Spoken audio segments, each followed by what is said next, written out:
जिमुतवाहन की कथा। इस कहानी के अनुसार जिमुतवाहन गंधर्व के बुद्धिमान और राजा थे।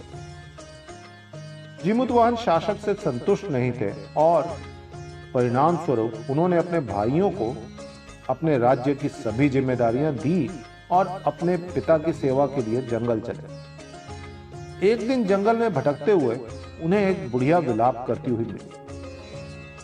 बुढ़िया से रोने का कारण पूछा तो उसने बताया कि वो सांप नागवंशी के परिवार से है और उसका एक बेटा है। एक शपथ के रूप में हर दिन एक सांप को भोजन के रूप में पक्षीराज गरुड़ को चढ़ाया जाता है। उस दिन उसके बेटे को गरुड़ का भोजन बनना था।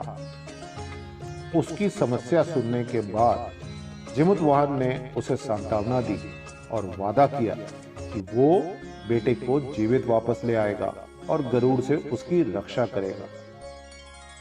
वो खुद को चारा के लिए गरुड़ को भेंट की जाने वाली चट्टानों के बिस्तर पर लेटने का फैसला करता है। गरुड़ आता है और अपनी अंगुलियों से लाल कपड़े में ढके जिमुतवाहन को पकड़कर चट्टान पर चढ़ जाता है। गरुड़ को आश्चर्य होता है कि वो जिस व्यक्ति को लेके आया है वो प्रतिक्रिया नहीं दे रहा। वो जिमुतवाहन से उसकी पहचान पूछता है, जिस पर वो गरुड़ को पूरे दृश्य का वर्णन करता है। गरुड़ जिमुतवाहन की वीरता और परोपकार से प्रसन्न होकर सांपों से कोई और बलिदान नहीं लेने का वादा करता है।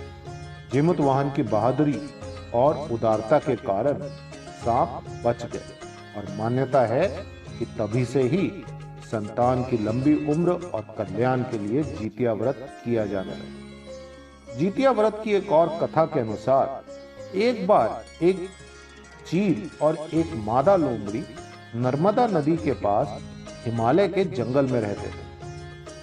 दोनों बहुत अच्छे दोस्त थे। एक बार उन दोनों ने कुछ महिलाओं को पूजा करते और उपवास करते देखा और खुद भी इसे करने की कामना की। उपवास के दौरान लोमड़ी को बहुत भूख लग गई और वो जाकर चुपके से मरे हुए जानवर को खा लेती। दूसरी ओर चील ने पूरे समर्पण के साथ व्रत का पालन किया और उसे पूरा किया। समय अनुसार दोनों ने अपनी उम्र बिताकर मृत्यु को प्राप्त किया। अगले जन्म में दोनों ने मनुष्य रूप में जन्म लिया। मनुष्य रूप में भी दोनों अच्छे दोस्त बने। चील को अपना पिछला जन्म याद था और अपने किए हुए व्रत का भी। आगे चलकर चील के कई पुत्र हुए और वो सभी जीवित रहे, लेकिन लोमड़ी के पुत्र होकर मर जाते थे। ये देखकर लोमड़ी ईर्ष्या से भर गई और उसने चील के बच्चों को कई बार मारने का प्रयास किया, लेकिन वो सफल नहीं हो पाया। आखिर अपनी किस्मत से थक हार कर उसने अपने दोस्त जो पिछले जन्म में चील था उसे सारी बात बताई। सब कुछ सुनकर चील ने लोमड़ी को अपने पूर्व जन्म के जीतिया व्रत के बारे में बताया। मनुष्य जो पिछले जन्म में लोमड़ी था उसे अपनी गलती का एहसास हो गया और उसने इस मनुष्य जन्म में जीतिया का व्रत रखा, जिससे समय के साथ उसने भी संतान सुख प्राप्त किया। इस तरह यह व्रत संतान सुख की प्राप्ति के लिए जगत में प्रसिद्ध हुआ।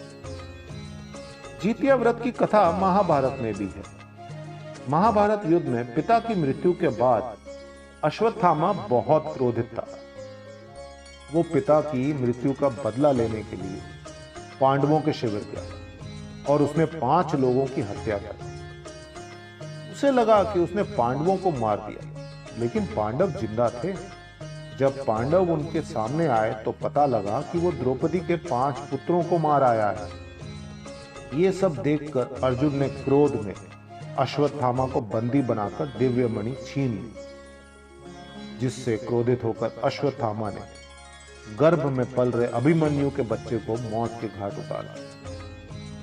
उत्तरा की करुण विनती सुनकर भगवान कृष्ण ने अभिमन्यु की पत्नी उत्तरा की अजन्मी संतान को अपने सभी पुण्य का फल देकर गर्भ में ही जीवित कर दिया। तभी से माताओं द्वारा बच्चे की लंबी उम्र और रक्षा की कामना के लिए जीवित पुत्री का व्रत रखने की परंपरा।